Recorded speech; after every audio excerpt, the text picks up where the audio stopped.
Bonjour à tous et bienvenue dans cette nouvelle vidéo. Aujourd'hui je vais vous présenter un challenge qui s'appelle Shapes to Drawing, ou en français, depuis des formes jusqu'à des dessins.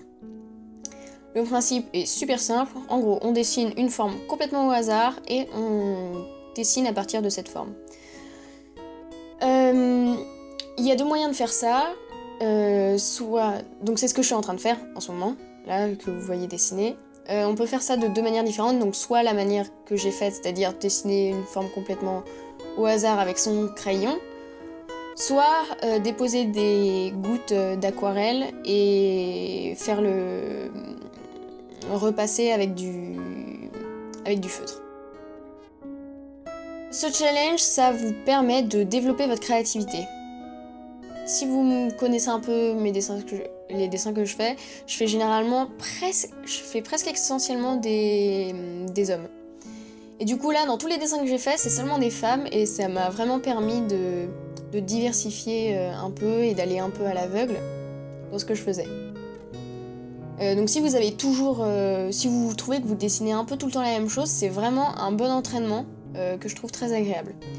Donc je vous disais, il y avait deux techniques, j'ai utilisé les deux techniques, j'ai refait, après avoir fait ces dessins-là, j'en ai refait d'autres en utilisant la technique où d'abord on met de l'aquarelle et ensuite on fait le line, et c'était beaucoup plus pratique. Donc là c'est un peu la version ratée quoi. Donc vous pouvez voir que pour le premier dessin, j'ai décidé de faire une sirène dans une baignoire.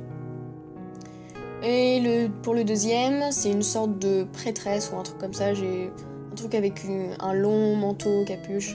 Ce qui m'a inspiré pour ce dessin, c'est surtout un dessin que j'avais vu sur Tumblr d'une fille qui avait dessiné le diamant bleu de Steven Universe.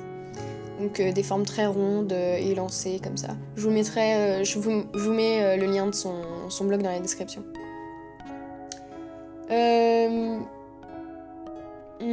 Donc ça m'a permis, donc là c'est un peu un perso en perspective et tout, surtout que la perspective j'en fais presque jamais parce que c'est beaucoup trop dur. Enfin je trouve ça très dur et donc là ça m'a un peu challengé. Ensuite j'avais encore un peu de place sur ma feuille, du coup j'ai décidé de faire un troisième dessin. Je savais pas trop comment le prendre celui-là, mais j'ai commencé à faire un visage ici, je trouvais que je savais pas comment partir, je voulais faire une sorte de chapeau et tout, mais finalement je l'ai pas fait. Donc j'ai retourné le dessin et je suis partie sur une femme courbée. Et donc là on peut voir que je suis en train de dessiner. Et pour ce dessin là par contre c'est vraiment le diamant bleu qui m'a vraiment encore une fois inspiré. Parce que je suis en train de regarder Steven Universe en ce moment et c'est vraiment trop bien. Et le diamant bleu est un personnage que j'aime beaucoup. Donc vous voyez, la coupe de cheveux, c'est vraiment elle. Pousse tes cheveux là d'ailleurs, en parlant de cheveux. Je me parle à moi-même. Après avoir fait tout ça au crayon, là je vais commencer à faire Mais je suis tout le temps devant la caméra. En fait, oui, quand je dessine, je suis tout le temps à 2 cm de mon papier. D'ailleurs, les gens qui sont autour de moi croient que je suis complètement aveugle. Mais c'est parce que je veux être très précise dans ce que je fais. Du coup, je me mets très très proche et c'est assez compliqué pour filmer. Donc là, je fais le line. J'ai beaucoup hésité à soit je fais un line avec, vous voyez, un liner Faber-Castell que j'ai. Un liner normal quoi, à encre. Soit je le faisais avec une plume et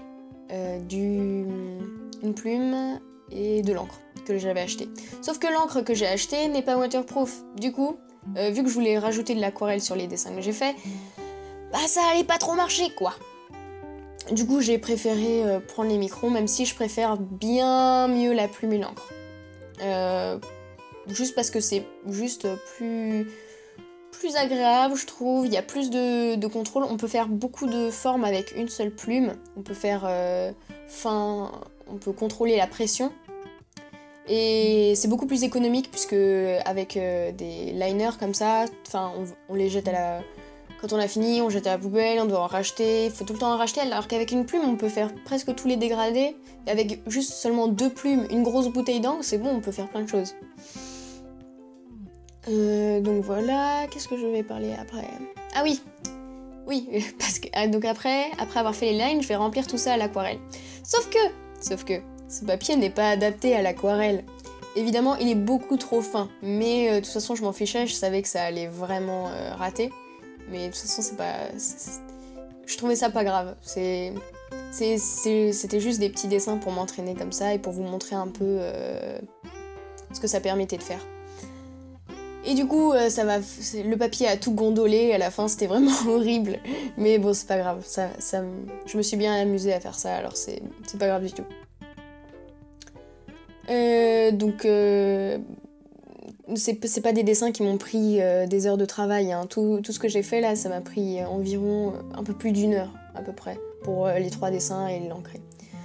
Donc l'eau a fait tout gondoler mais ce qui est un peu plus gênant, c'est que ça a fait gondoler aussi les pages qui étaient en dessous, parce que c'est dans un carnet. Du coup, les pages en dessous, elles ont un peu aussi gondolé, et c'est un peu plus problématique. Pour l'aquarelle, j'ai utilisé des pinceaux à réservoir. C'est ce que vous me voyez utiliser là en ce moment. Les pinceaux à réservoir sont des pinceaux... je venais de les acheter, donc c'était la première fois que je les utilisais. Donc c'est vraiment l'expérimentation totale là, ce que je suis en train de faire. C'est juste des pinceaux avec un réservoir à eau. On met de l'eau dans le réservoir. Après, par capillarité, l'eau elle reste continuellement dans le bout, la plume, enfin bref, le bout quoi. L'eau reste continuellement dedans, donc on a juste à frotter sur la couleur et mettre sur son dessin pour que ça colorie en fait. Et donc c'est assez pratique et la pointe est vraiment très agréable. Je sais pas en quelle matière c'est, mais ceux-ci sont de la marque Pentel et je les aime, ils sont assez cool. Mais celui que je suis en train d'utiliser là, donc j'en ai utilisé un seul, c'était un set de 3 que j'ai acheté. J'en ai utilisé un seul, mais j'ai utilisé le mauvais. Je voulais utiliser le plus fin et en fait j'ai pris le moyen.